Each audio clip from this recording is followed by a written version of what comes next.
Welcome into my PPL training series, where I'll be showing you my first push, pull and leg day of my double PPL split. I am training 2 days on, 1 day off, so it is a 9 to 10 day rotation cycle and not a weekly training cycle. As an advanced bodybuilder, I will be showing you everything I need to keep training and keep improving at my highest level, and everything will be compiled into my new PPL training ebook, where I will be showing you everything you need to know about PPL, and you will have a link in the bio for the pre-order. What up guys, today we're going to do pull day. So this is going to be back day and also shoulder day for me, which is my strong point day. So I'm not going to go that hard. By strong point I mean that they go and grow pretty easy, and I never really struggle to do any kind of development with them. One of my favorite exercises that we'll be starting with is a weighted neutral chin-up. 2 reasons I like it. First thing first, you can go very easy on it because you're in one of the strongest positions to pull. And second, it's quite easy going onto the joint. By that I mean the shoulder, the elbow and the wrist.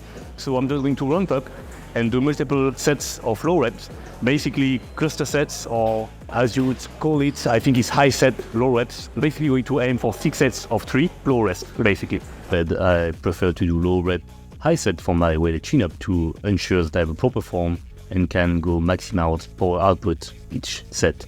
The problem here is that I overshoot a bit the weight. It had been like at least 2 months I didn't do weighted heavy chins like that. So yeah, I just drop it back a little and then I pursued. Here, the main thing to remember is that you are trying to flex as hard as possible the arm and drop the elbow as low as possible. And that's just about it. Depending on your leverage, depending on the grip and the grip width, it's not going to necessarily look like a proper chin-up.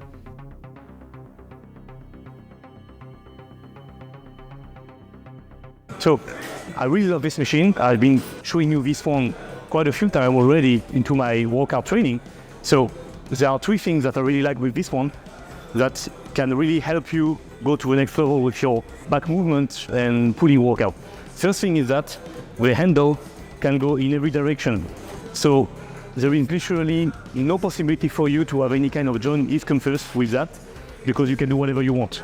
Second thing is that the resistance curve is reversed. Normally, when you're doing any kind of pulling, at first it's really easy, and when you come around mid-range to finish the movement, it's really much harder because most of the muscles are shortened, so they can express much less strength. So you kind of have to yank like that, or to chill a little bit most of the time to finish up the movement. With this machine, it's reversed. It is quite hard at the bottom, and it gets easier at the top. So you really struggle for the first few centimeters, and the moment you pass mid-range, you can just finish up smoothly. So it's really interesting to work with, because any kind of back movement you will do will basically have a set resistance curve, and with this one, it's the exact curve. So much like when you're doing legs and you do your squat, and then you do your leg extension, which are the total reverse in terms of resistance curve, this one is the same for your back movement. For the upper traps or the upper back row, when I'm pulling, I don't really think much, I just put my seat really low like that, and I pull like this, and I just go like that. And my cue is to have the elbow angle in a position where I can bring it as far back as possible to also sneak some rear delt work. For that, it's slightly more different, and you just need to be aware of 2 points. So I'm going to write it first because this is what I prefer. First thing is that you will prefer to go one arm at a time. It's much easier to prioritize lats with one arm at a time than doing both at the same time. I'm not saying that it is impossible to work it with 2 arms at the same time. I'm just saying it will be much more easier for most of you that seems to struggle with lats one arm at a time. Second thing is to offset yourself a little bit. When you're pulling normally, you're like that, okay? But since you're going to go one arm at a time, what's going to happen is that you're going to go offset. So what you will do is plant your feet firmly as possible on the opposite side, so this one here, and with that arm you're going to tilt sideways like that, and you're going to keep yourself slightly off. You see, it's like I'm basically like this, okay? That way my shoulder has all the freedom to move, but at the same time I'm still supported by this. But if I am like that, it's going to just squash myself, and when I go to the bottom, it's going to constrict me, and it's already pretty hard to breathe in this position. And that arm is free to allow me to have support either here, if it's really heavy, or just here, to stabilize myself even more. So this look like this.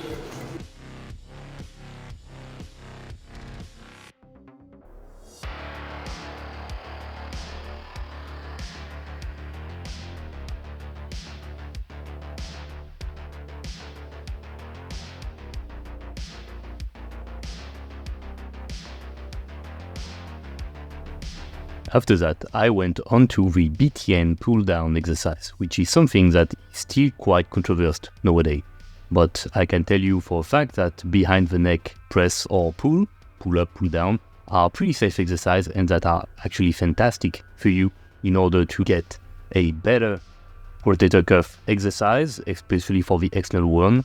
This is a unique angle for you to work to the major, your very external fiber of the lat muscle, and it is also a key exercise for you to learn to properly pull up and down your scapulae or your shoulder blade, and also to learn how to squeeze the lower traps into depressing and retracting both the shoulder blade. So this is not an exercise that you should necessarily go heavy, or at least not an exercise where you go as a first one and you go really hard and really heavy, but as an accessory or ancillary movement, even for athletes such as strongman, powerlifter or CrossFit, street lifting. It is a key movement that is extremely good for you and your shoulder health. After that, we went on to the cable cuff lateral raiser. So, several things to say. First thing first, why cuff? Just for comfort, really. It's just a nice variation to have, and for some people, it actually helps to feel better the muscle working. So whatever helps you feel like you're working better and actually more efficient, go for it.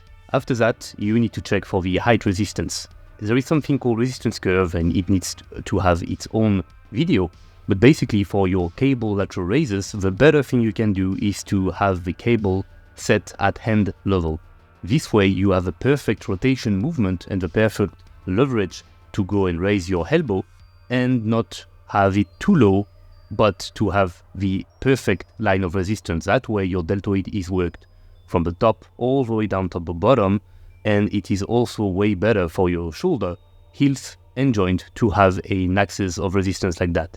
I am also showing you that with fatigue your form can degrade a bit, and if you start with your arm straight and as the set goes in you are flexing it more and more, it's not bad actually, it's better, or at least it's not as worst.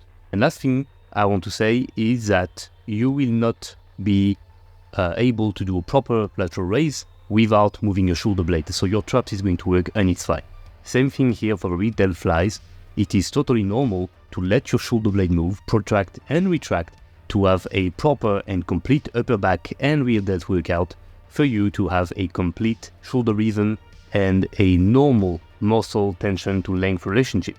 I was part of the guys that would tell you to do your rear delt isolation wrong, in a sense that you would not move your shoulder blade in order to better bias the rear delt, but it is not long-term a viable and a good option for you to work long-term with it.